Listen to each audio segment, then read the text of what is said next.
नमस्कार, सादर प्रणाम, जय बद्री विशाल।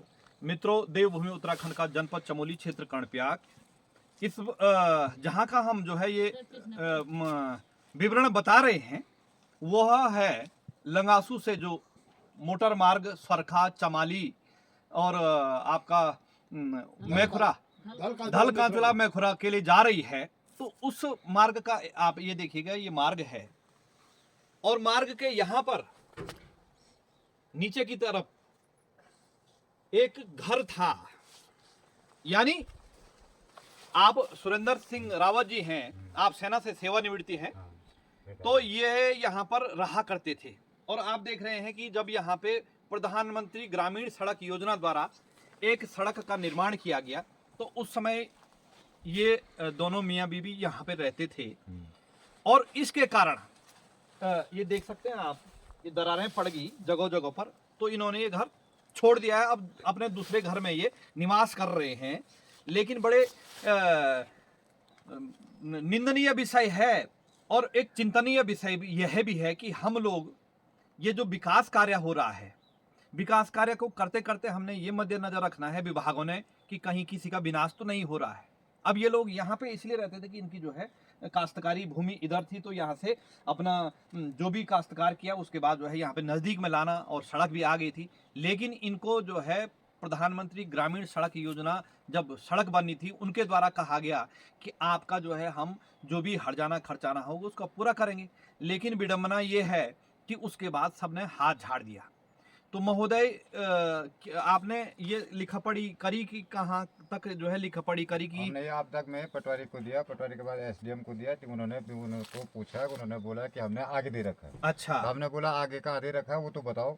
परसों भी मैंने एसडीएम को दिया लेटर। ठीक। तो उन्होंने बोला हमने देंगे देंगे बोल के अभी तो कुछ नहीं दिया उन्होंने। समय कितना हो गया भाई साहब समय इसको? साल भर होने वाला है। अच्छा, तो साल भर में सब ये कह रहे हैं कि दे रखा दे रखा दे रखा है। और कितना दे रखा वो पता नहीं, कहाँ अटका है वो पता नहीं चल रहा है। तो इसी प्रकार से आज सरकार कहती है, दुनिया कह रही है कि पलायन रोको, पलायन रोको। माना कि आपने इससे पहले भी देखा, वर्तमान में भी देख रहे हैं कि जो यहाँ पे काश्तकार लोग हैं, जो जिनके दादा परदादाओं से यहाँ पे रह रहे थे, तो जो अपना जो है यहाँ पे काश्तकारी काम कर रहा है, तो उसको इस प्रकार की कठिनाई का सामना करना पड़ता है। इसीलिए जो है ये भी एक मुख्य कारण है कि यहाँ पलायन आदमी यहाँ से चले जा रहा है। क्योंकि अब माना कि यहाँ पे इनका नुकसान हुआ, यदि प्रधानमंत्री ग्रामीण सड़क योजना द्वारा इनको मुआवजा या इनका जो क्षति हुआ है उसका भरपाई हो जाती, तो ये यहाँ पर अपना जो जैसे सेना से सेवानिवृत्ति है, सड़क के नज़दीक है, ये अन्य कार्य जो है करते। लेकिन समस्या इस बात की है कि ये उसी गाड़ी उनकी अड़गी हुई है। अब माना कि उन्होंने 2 लाख 4 लाख रुपया लगा करके ये जो है ये भवन का निर्माण किया होगा। अब जो उन्होंने अपना बचत था वो उसका तो भवन निर्माण कर दिया है। अब वो माना कि कोई काश्तकार या गाय रखें, भैंस रखें, यहाँ पे दूध का कारोबार करें या अन्य अन्य कोई जो अपना खर्चे के लिए कोई कारोबार करें, लेकिन उन्होंने तो अपना जो पैसा है बचत का वो इस पे लगा दिया। अब यहाँ से यदि मुआवजा मिलता तो वो उससे इसका भी जो है रख रखाव करते या इसको बनाया जाता। उसके बाद ये 1 भैंस या 2 भैंस गाय रखते, यहाँ पे जो है घास वगैरह की कोई उतनी दिक्कत नहीं है। लेकिन यही मुख्य रूप से मूल जड़ है पलायन की, कि लोगों की समस्याओं का समाधान नहीं होता। सरकारों के जो है बड़े बड़े दावे होते हैं कि हमने पलायन आयोग बना दिया, ये कर दिया है, वो कर दिया है, लेकिन धरातल पे क्या है वो आप देख रहे हैं। और अभी फिर लोकसभा में आपके गांव में आएंगे कि भाई हम हाँ आप अपनी समस्या बताओ, समस्या लिखी जाएगी। और हमारे पहाड़ के भोले भाले लोगों को इसी प्रकार से फिर वो सोचते हैं, आस लगा के बैठे रहते हैं। जैसा कि एक माता पिता आस लगा के बैठे रहते हैं कि हमारा बेटा आएगा, हमको जो है लत्ते कपड़े लेके आएगा, जो गरीब परिवार का जो है सदस्य होता है। तो उसी प्रकार से ये आस लगाए रहते हैं कि भाई सांसद महोदय आए थे, उन्होंने कहा हम जीतेंगे तो हम आपके घर में जो है ये कर देंगे, आपका जो है समस्या का समाधान। लेकिन 5 साल गुजर जाते हैं, कई विधायक आ गए होंगे, कई सांसद आ गए होंगे, कई जिला पंचायत आ गए, कई क्षेत्र पंचायत बन गई। लेकिन समस्या इस बात की है कि एक पूर्व सैनिक के साथ ऐसा होता है। और मैं आपको इसी वीडियो के माध्यम से अवगत करा देता हूं कि एक फौजी आदमी इसलिए जो है वो दूसरे के नौकरी के जो पीछे भागता है क्योंकि वो एक ईमानदारी से नौकरी करता है। उसको जो है केवल अपने खून पसीने का जो है कमाई चाहिए होती है, इसलिए वो एटीएम में कहीं गार्ड लग के नौकरी करता है, उसके पास कोई दूसरा चारा नहीं होता है।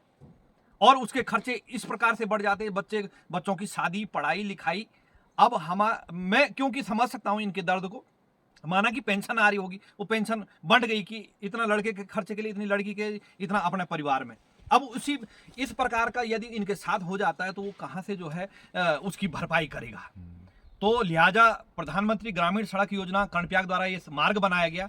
आपने पहले कहा था, उन्होंने पहले कहा था आपको पहले कि सूचना दी थी कि हम जो रिपेयरिंग होगा उसको कोई पूरा खर्चा आपको देंगे डैमेज का, उसके बाद वो लापता होगी। तो उन्होंने कुछ लिखित वगैरह में लिखित नहीं, भरपाई मौखिक में हुआ था। उसके बाद पटवारी आए, उन्होंने फोटो खींची, उन्होंने भी आगे दिया जी और वो तहसीलदार आया था यहाँ पे, जी एसडीएम भेजा था, जी। तो उसके बाद उन्होंने खाना पूर्ति करके सब गोलमोल कर दिया।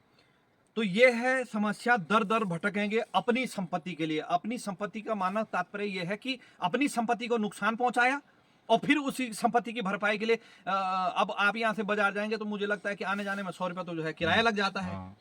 तो समस्या इस बात की है, यदि व्यक्ति 30 दिन में 15 दिन जो है कर्णप्याक जाएगा, तहसील में वहां चक्कर काटेगा, कोई फिर कहेगा स्टाम्प लाओ, हलाना लाओ, फलाना लाओ, तो 20-30 हजार रुपये माना पेंशन मिलती है। तो 2,000 रुपये तो जो है आने जाने में, समय जो उन्होंने अपना कार्य करना है वो कार्य भी जो है नहीं हो पाता है। तो इसी प्रकार से जो चक्कर काटता है व्यक्ति काश्तकार, इसलिए जो है हमारे पहाड़ों का विकास नहीं हो पाता है। और जो यह पहाड़ का व्यक्ति है वो माना कि एसडीएम के पास गया, उन्होंने उसी समय फोन निकाला, हाँ भाई एक्शन साहब आपने क्यों नहीं किया। उस समय तो हमने सोचा कि हमारा घर जाते ही हो जाएगा, लेकिन फिर वही ढाक के 3 पात। भ्रष्टाचार की ऐसी पराकाष्ठा हमारे पहाड़ों में, क्योंकि जनप्रतिनिधियों की जो है आत्माएं मरी हुई हैं।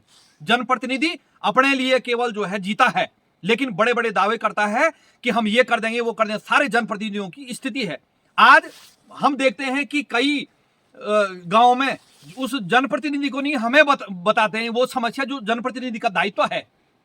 क्यों? क्योंकि जनप्रतिनिधि को हमने ऐसे चुना है, जैसे कल ही बीटीसी की बैठक थी, वहां जनप्रतिनिधि आए नहीं। अब क्यों नहीं आए वो आप देख सकते हैं कि हमारे क्षेत्रों की, हमारे पहाड़ों की क्या जागरूकता, कैसे प्रतिनिधि को हम चुन के भेजते हैं कि वो हमारा दर्द, हमारी समस्या का समाधान करेगा, हमारे दर्दों को समझेगा। लेकिन महोदय, ये केवल अपना घर भरना होता है, अपना उल्लू सीधा करना होता है इन्हें।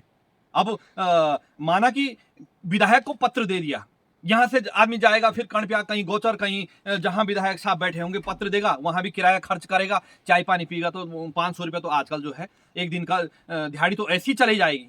तो इन्हें जो है गोल गोल घुमाया जा रहा है। ये एक आम आदमी की जो है समस्या है। अब आप कहेंगे कि भाई अब जब पहाड़ों में इस प्रकार से घुमाया जाता है, परेशान किया जाता है, वो फिर जो है आने वाले समय में इनके माना थोड़ा 8-10 साल के बाद जो है ये थोड़ा बुजुर्ग हो जाएंगे, काम करने लायक नहीं रहेंगे, तो इनके बच्चे कहेंगे छोड़ो साहब इसको, जो है हम कहीं जो है किसी स्कूल में नौकरी कर लेंगे, किसी उसमें नौकरी करके भारी रह लेंगे, ये माथापच्चीसी तो नहीं करना पड़ेगा, किराए पे रह लेंगे।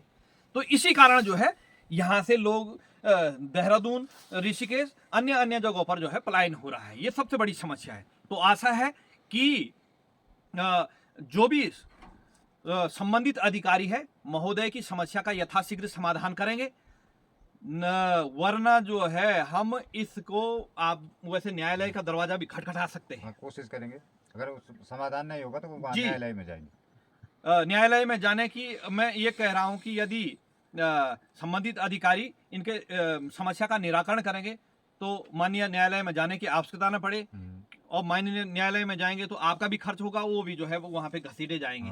अच्छा नहीं होता कि जो है कहते हैं पहाड़ में कि सीधी उंगली से घी निकल जाए, तो वो अच्छा है।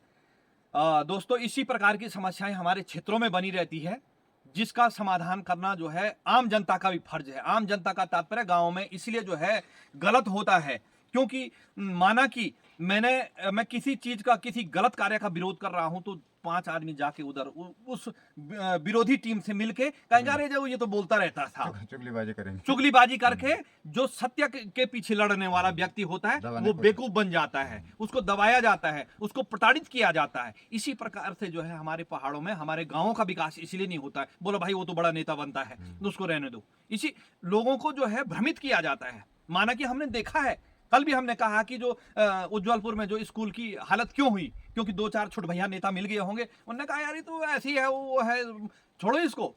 और उल्टा जो है फिर जो है मादक पदार्थ लेके जो है प्रताड़ित और जगह जगह पे चुगली चागली का जो है प्रावधान बना देते हैं।